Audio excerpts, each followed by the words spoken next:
Hello, my dear friends. Welcome back to my channel English by Nidhi 22. So, first of all of you subscribe my channel and hit the bell button. So, today we will cover letter P from a glossary of literary terms.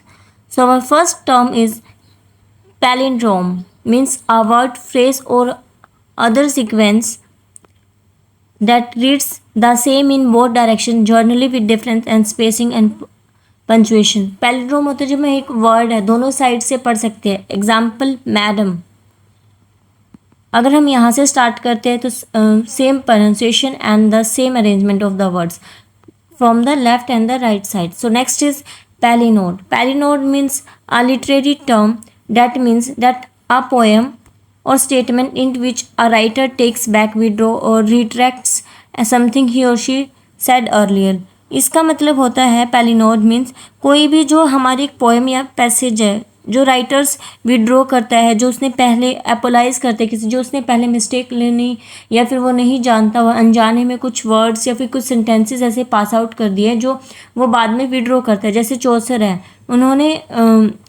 उन्होंने correction की थी Torres and क्रिसीडिया में, उन्होंने negative portrayal of women किया था। So then इन्हें legend of good women show की थी एंड एम्फेसाइज किए थे द गुडनेस ऑफ वुमेन। सो इन्होंने रिग्रेट की थी, अब जो वर्ड्स है वो अपने वापस लिए थे। सो नेक्स्ट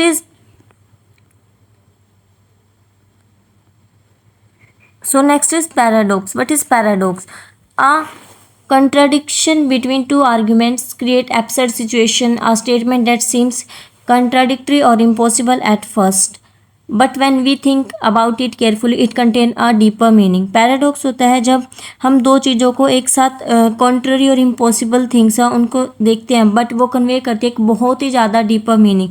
एग्जाम्पल ले सकते हैं हम, it I must be cruel only to be kind. Shakespeare के हैमलेट में थे, cruelty means something we used with the intention of helping someone.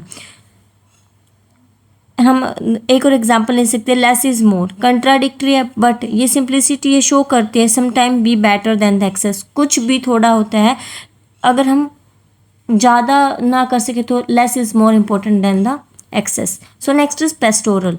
Pastoral, the originator of this festival was the Greek poet Theocritus, who is the 3rd century BC wrote poems representing the life of Silicon shepherd। जो silicon shepherd है उसकी जो life है वो simplicity है, जो हमारे natural settings हैं उनको एम्फेसाइज करता है।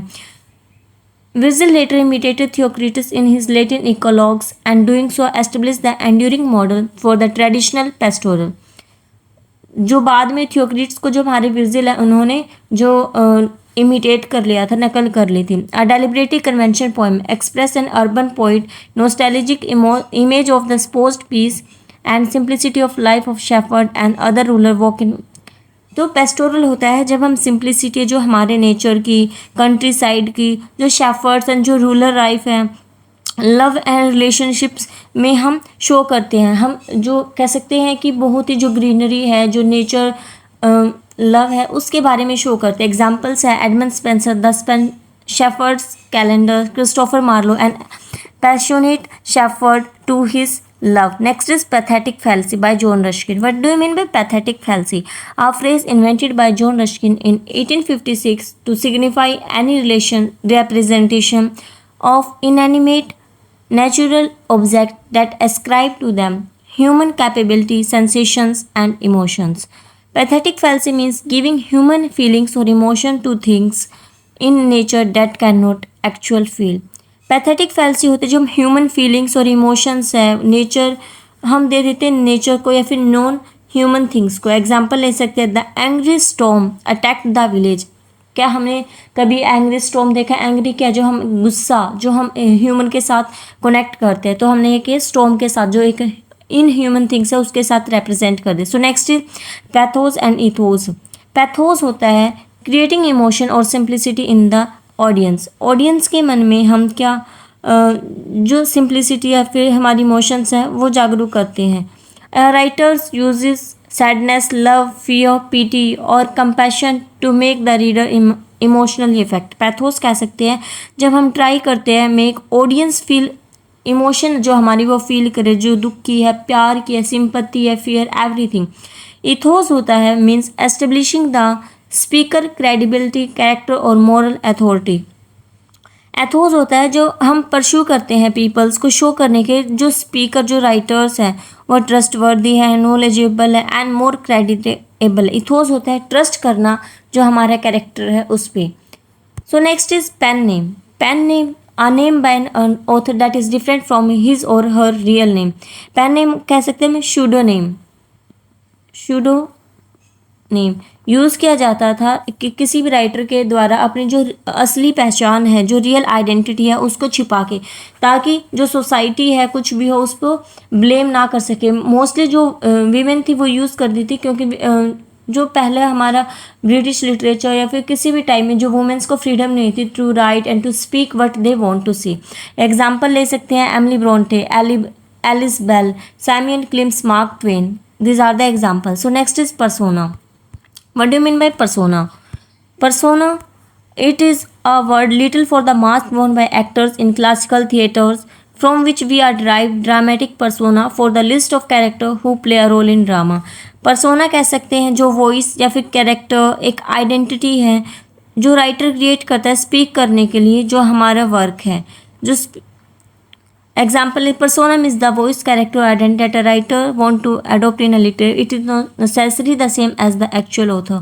जो हमारा वर्क ऑफ आर्ट है उसके जो हमारी जो वॉइस है वो बताने के लिए हम उसका मेन आइडिया कह सकते हैं। कुछ भी जो मोरल लेसन है वो देने के लिए जो ऑथर है वो एक वॉइस रिप्रेजेंट कर देता है हमारे वर्क ऑफ आर्ट में, जो डायरेक्टली हमारे ऑडियंस के साथ कनेक्ट कर सके। हम एग्जांपल ले सकते हैं जैसे रॉबर्ट ब्राउनिंग की माई लास्ट डचेस में जो पोएम है वो ड्यूक के द्वारा बोली गई है, जो अपनी वाइफ के बारे में बताता है। तो ड्यूक यहाँ पे पर्सोना है एंड जो एक्चुअल पोइट है वो हमारा रॉबर्ट ब्राउनिंग है। So what do you mean by platonic love? Platonic love means a deep and idol form of love that is based mainly on emotional, intellectual और spiritual connection rather than physical attraction. Platonic love होता है जो हमारे sexual प्लेजरनेस है उससे उसके beyond, जो हमारे एटर्नल, जो हमारे स्पिरिचुअल या फिर हम कहते हैं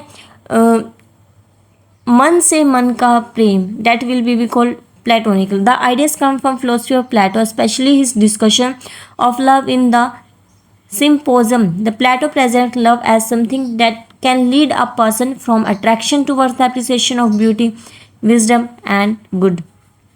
So जो हमारे प्लेटो है उन्होंने ये जो टर्म है ये यूज़ की थी उनके वर्क में। प्लेटो का आइडिया रिप्रेजेंट करता है लव को जो हमें हमारी अट्रैक्शन के साथ स्टार्ट होता है and but can develop towards, बाद में डेवलप किया जाता है जो beauty, wisdom, goodness and truth के द्वारा। सो नेक्स्ट इज प्लॉट। प्लॉट को हम कह सकते हैं जो एक ऑर्डर सीक्वेंस है जो हमारे कॉज एंड इफेक्ट का या फिर ऑर्डर में जो हमारे every act which will be happen in the play, हर एक सीक्वेंस में अरेंज करना। So the main event of a story arranged in a meaningful order. Sequence shows cause and effect relationships. So हमारे जो main part है एक plot का उसमें एक स्टार्टिंग, मिडल एंड एंडिंग होता है। So that's why we know that exposure. Introduction करते हैं जब हमारे कैरेक्टर्स है उनका, सेटिंग का, सिचुएशन का। राइजिंग एक्शन जब हमारा प्लॉट थोड़ा सा डेवलप होता है। हम एग्जांपल ले सकते हैं हमने यहाँ पे स्टार्टिंग किया, राइजिंग एक्शन यहाँ तक गया, प्रॉब्लम्स जो कॉन्फ्लिक्ट, फिर यहाँ पे हमारे बीच में आता है क्लाइमैक्स एंड मोस्ट इम्पॉर्टेंट, फिर बाद में यहाँ से थोड़ा सा डिले हम जो रियल ट्रूथ है उसकी तरफ जाते हैं, that will be following action events, the climax begin to resolve and last में आता है हमारा रेजोल्यूशन या फिर हम कह सकते हैं कॉन्क्लूजन, जो हमारे कंप्लीट प्ले में एक जो रेजोल्यूशन या फिर कॉन्क्लूजन प्रोवाइड करता है।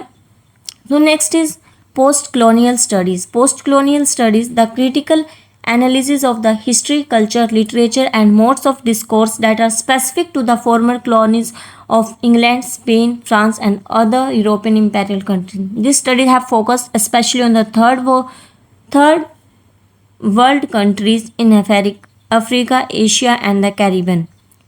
Examine how colonial rule shaped people and culture and how writers challenge, resist or rewrite colonial representation. जो पोस्ट कॉलोनियल स्टडीज़ है उसमें है जो हमारी जो कॉलोनाइज्ड कंट्री है उनके बारे में बताते हैं कि कैसे जो कॉलोनाइज्ड है, कैसे जो हमारी कॉलोनाइज्ड कंट्री है उन्होंने कैसे रूल किया था एंड कैसे उनको इन्फीरियर फील करवाया था। Coloniser that will be. So हम इसमें इफेक्ट करते कैसे, जो स्टडी करते कैसे कॉलोनिज्म एंड इम्पेरियलिज्म है अफेक्ट करते पीपल के जो कल्चर है, लैंग्वेज है, identity and literature of during the both and after the colonial rule. So हम इसमें कह सकते हैं, जो इसमें हम करते हैं कॉलोनियल पावर के बारे में, कैसे कॉलोनियल पावर एक्सप्रेस करती है जो हमारे कॉलोनाइजर्स हैं उनको, रिप्रेजेंटेशन कैसे जो कॉलोनाइजर हैं वो अपने आप को कैसे जो रूल कर रहे हैं वो कैसे अपने आप को सुपीरियर बताते हैं, जो उनका रूल है वो कहते हैं कि the white that is known all the two remove all the versus and the Foley from the society is the burden of white man. Language किस टाइप की लैंग्वेज है, जो इंग्लिश को वो कैसे प्रेफर करते थे एंड जो दूसरी लैंग्वेज है वो कैसे उसको इन्फीरियर कर रहे थे। आइडेंटिटी, जो हाइब्रिड आइडेंटिटी है वो मिक्सअप हो चुकी थी, क्योंकि जो colonizer and the colonized both mix up हो चुके थे। रेजिस्टेंस, कैसे जो हमारे कॉलोनाइजर्स हैं वो कैसे रेसिस्ट करते थे जो हमारे कॉलोनाइज्ड है, कि वो जो एक्सप्लोटेशन करते ही रहे और वो जो चैलेंज ना कर सके जो कॉलोनियल आइडियाज़ को। सो नेक्स्ट इज डायस्पोरा, जब हम एक जगह से दूसरी जगह जाते हैं तो हमारे जो आइडेंटिटीज़ है वो अच्छे से नहीं हो पाती और हम अपने आप को उन दूसरे जो लोग हैं उनसे अपने आप को दूर समझते हैं। डेट विल बी डायस्पोरा, हमें एक अकेलेपन की जो भावना है वो इसमें ज़्यादातर होती है। सो हम कॉन्सेप्ट समझते हैं ओरिएंटलिज्म। ओरिएंटलिज्म एडवर्ड सैड ने दिया था। इसमें कैसे एडवर्ड सैड एक्सप्लेन करते हैं कैसे जो वेस्टर्न राइटर्स एंड इंस्टीट्यूशंस हैं, जो रूलर्स हैं, वो शो करते हैं ईस्ट को एग्जोटिक, बैकवर्ड, इरेशनल और इन्फीरियर, और कैसे कहते हैं कि जो हम रूल कर रहे हैं जो हमारे ईस्ट कंट्रीज़ पे, क्योंकि वो बार्बर है, वो अपने आप को सिविलाइज नहीं कर सकते, तो इसलिए ये हमारी ड्यूटी है कि हम उन लोगों को सिविलाइज करें। Next is subaltern, Gayatri Chakravorty शिवाक ने यूज़ की थी। कैसे जो मार्जिनलाइज्ड पीपल है जिनकी वॉइसेस को डोमिनेंट पावर है, कहते हैं कि हम उनकी वॉइसेस को बता रहे हैं बट वो क्या, वो खुद भी उन वॉइसेस को सप्रेस कर रहे हैं और उनके बिहाफ पे खुद बोल रहे हैं, ना कि उन लोगों को चांस दे रहे हैं। सो नेक्स्ट इज हाइब्रिडिटी, मैंने आप लोगों को बताया जो कॉलोनाइजर एंड कॉलोनाइज दोनों की आइडेंटिटी मिक्स हो चुकी है, यहाँ पे बोथ है, तो this is known as hybridity. So third space होता है, थर्ड स्पेस भी हाइब्रिडिटी की तरह ही है। थर्ड स्पेस जहाँ पे जो कॉलोनाइजर एंड कॉलोनाइज्ड एक अपना ऐसा स्पेस बना लेते हैं जहाँ पे वो मतलब अच्छे से रह सके, ना ही वो कॉलोनाइजर हो सके ना ही कॉलोनाइज्ड, बट वो उस वहाँ पे भी जो एक्सप्लोटेशन फील करते हैं, मिमिक्री, इमिटेशन करना, जो ईस्टर्न्स हैं वो कैसे मिमिक करने की ट्राई करते हैं वेस्टर्न्स की, कि हम खुद को भी सुपीरियर दिखा सके। एम्बिवेलेंस मीन्स कन्फ्यूज़न शो होना अपने आप में। These are the some important concept. मैं आप सभी को ये जो डीपली समझाऊंगी in the unit 9 theory, literary theory. So next is post structuralism is a literary and philosophical movement that question the idea that language has fixed meaning. Text have one final interpretations or author completely control the meaning of their works.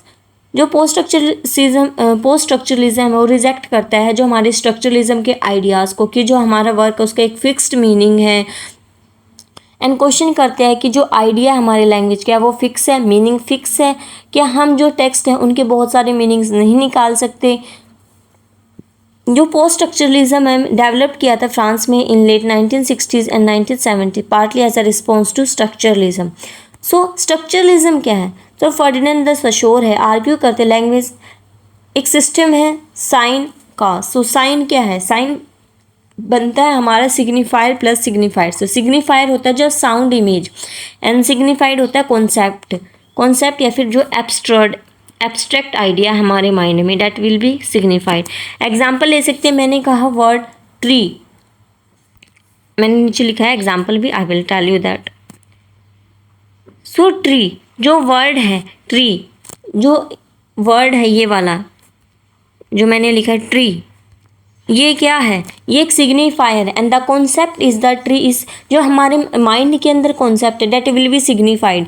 So post structuralism question करता है whether this relationship is ever completely stable, क्या ये जो हमारा relationships है जो signifier and signified के ये स्टेबल है, बिकॉज हम किसी भी वर्ड को किसी जो चीज़ के साथ रिप्रेजेंट कर रहे हैं ये स्टेबल नहीं है, ये सिर्फ हम क्या हम एक वाटर बोतल को रिप्रेजेंट कर सकते हैं कि हाँ वो वही वाटर बोतल है। सो क्या हमारे माइंड में आइडियाज़ कुछ है जो हम अटरनेस करते हैं, उन दोनों का कोई भी कनेक्शन नहीं है। तो इसी आइडिया को जो हमारे पोस्ट स्ट्रक्चरलिस्ट है वो क्वेश्चन करते हैं।